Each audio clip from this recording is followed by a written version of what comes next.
зад нас она што може да го видиме е нова градба, односно дел од она што значи проект на владен проект како капитален објект за рекреација на културното наследство.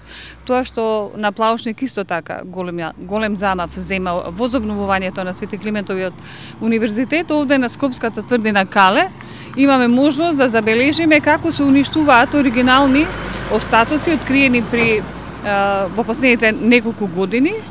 Станува збор за едно праисториско живеалиште со откриени делови од буквално карактеристичен начин на живот од праисторијата и со движни наути.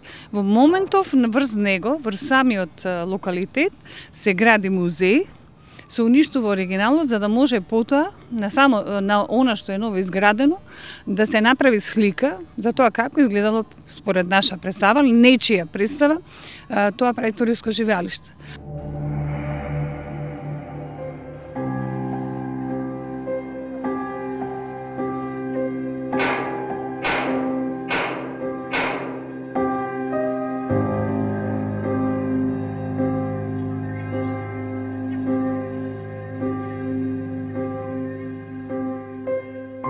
Невиден пример на вандализам и на отсуство на научна интерпретација на факти кои што се неопходни кога се изработува обичен проект за конзервација, камоли да се преземат вакви зафати директно на самиот објект кој што најголемиот дел од оригиналите ги уништува и прави слика за нешто што треба да представува музеј на праисториско живеалиште.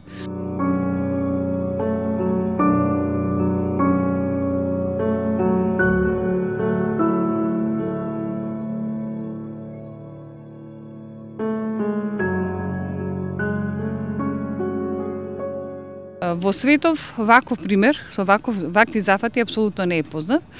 А и во Македонија исто така до 90-тите години не можеше никој да помисли да изгради нешто на археолошки локалитет, а камоли да преземе ваков зафат да прави музеј кој што нема врска со она што е оригинал. Во научната дефиниција точно се знае што представува археолошки локалитет и локалитетот се разликува од останатите споменици на култура по степената зачуваност. Што значи дека и во пристапот, при истражувањето, кога се користат археолошки методи, односно археологијата како наука, целта е да се стигне до одредени податоци. И она што е откриено да се сочува во состојба изворна како што било. И да се презентира со изворни материјали кога се конзервира, исто така да бидат користени автентичните материјали од кои што она што е откриено е направено. Во случајов не само што тоа не се почитува, туку се прави нешто сосема ново, невидено, нецивилизирано, немам адекватен збор да кажам, затоа што со моето искуство што го имам повеќе од 30 години во оваа област, не сум сретнала никаде во светот ваков вид на девастација, на деградирање, на уништување на културното наследство. И би требало да биде осудено од целата научна јавност. За жал, раководителот на проектот е доктор на науки и професор на катедрата за археологија. Работите се одвиваат директно под ингеренција или под раководство на Управата за заштита, како капитални објекти кои што треба да го рекреираат Скопското Кале, односно Скопската тврдина.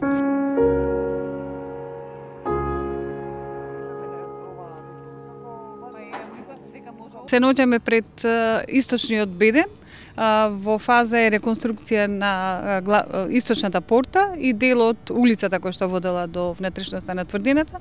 Она што е карактеристично за сите видови на активности овде е отсуството на завршени истражувачки работи, претходна конзервација, директно се оди на реконструкција. Ние не забележавме апсолутно аспекти на конзервација инситу, меѓутоа имаме големи реконструкциони зафати со материјал кој што е спротивен на конзерваторската етика, масовно употреба на метални затеги, на цемент и во случајов исто со улицата зад нас, кој што можеме да ја видиме, повторно немаме автентична презентација на средновековна улица, бидејќи станува збор за обнова на таа фаза, која што е од средниот век, туку со масовна употреба на бетон.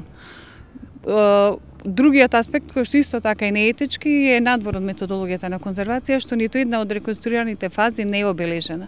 Значи се знае како тоа се прави, се употребуваат ленти на олово и се назначува оригиналот во однос на реконструираниот дел или фазата која што била во одреден период реконструирана.